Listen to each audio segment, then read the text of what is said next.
Okay, pre-cal, this is your last video for 5.1. So last video for the 5.1 stuff. All right, we are finding exact values for each of these given an angle. So since these are 30 degrees, 60 degrees, 45 degrees, and 45 degrees, that's an indication that you need to think about your special right triangles because these are special right triangles. So when I consider a special right triangle here with a hypotenuse of 1, that means that sine 30, remember, is opposite over hypotenuse. So when my hypotenuse is 1, the side across from the small angle is 1/2. Don't erase though, is 1/2. So that means that the sine of 30 degrees is opposite over hypotenuse, so 1/2 over 1. So 1/2 is the answer to this.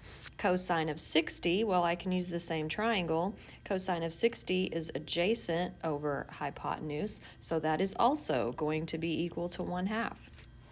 The tangent of 45. Okay, so I'm going to look at my 45-degree right triangle. Here, hypotenuse of 1.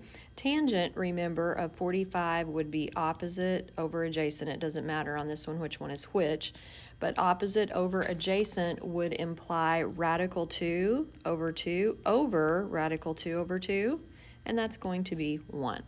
Okay, cosecant of 45, I'm going to use my same 45-degree right triangle, but cosecant, remember, is the reciprocal of sine. So what I'm going to do is I'm going to think in terms of sine, and then I'm going to find the reciprocal of that.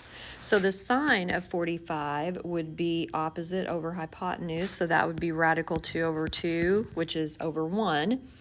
And of course, it would just be radical 2 over 2. So the reciprocal of that, cosecant 45 degrees, is actually going to be 2 over radical 2, rationalize the denominator, you get 2 radical 2 over 2, which then reduces. So cosecant of 45 degrees is just radical 2. Awesome. Okay, now when you're finding the measures of the angle, now you're given the ratio of two sides and you have to find the angle measure. So you're kind of working backwards from what we just did on example 10. So if we think about the sine theta of 1/2, well, that means that the side opposite the 30-degree angle is 1/2. So theta here is going to be equal to 30 degrees. Okay, tangent. Now, tangent theta, this gets a little trickier. So I want you to recognize that since it's got radical 3 in the numerator, that indicates that we are going to be dealing with a 30-60 right triangle situation. Okay, because remember what my measures would be.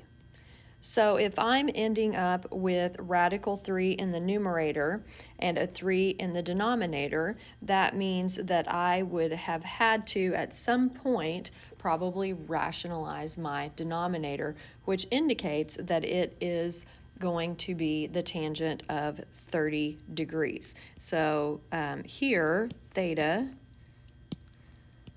is going to equal 30 degrees. Now, how do I know that? Well, if it's opposite over adjacent,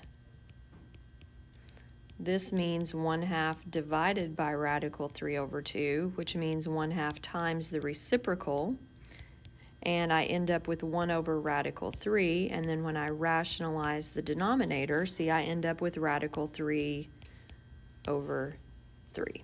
Okay, that's how I know it's theta equals 30 degrees. Okay, so cosine theta is radical 2 over 2. That means that theta has to be 45 degrees because that's my special right triangle that's a 45-45. Okay, secant, remember, is going to be the reciprocal of cosine theta. So if I think about secant being 2, that means cosine theta is actually the reciprocal of that at 1/2. So if you'll recall from our special right triangle, 30, 60, 90, the side across from the 30-degree angle is 1/2, and the the answer across on the other side is radical 3 over 2 and 1 for my hypotenuse. So cosine of theta is going to be adjacent over hypotenuse. So if that is the case, it's going to be 60 degrees because this is the adjacent side right there. So theta equals 60 degrees. Now, if you're struggling with these a little bit, it will be easier when we know more about the unit circle because we'll just be able to read these off of the unit circle. But I wanted you to see how much of a struggle this would be without the unit circle, so you will appreciate the unit circle more. You're welcome.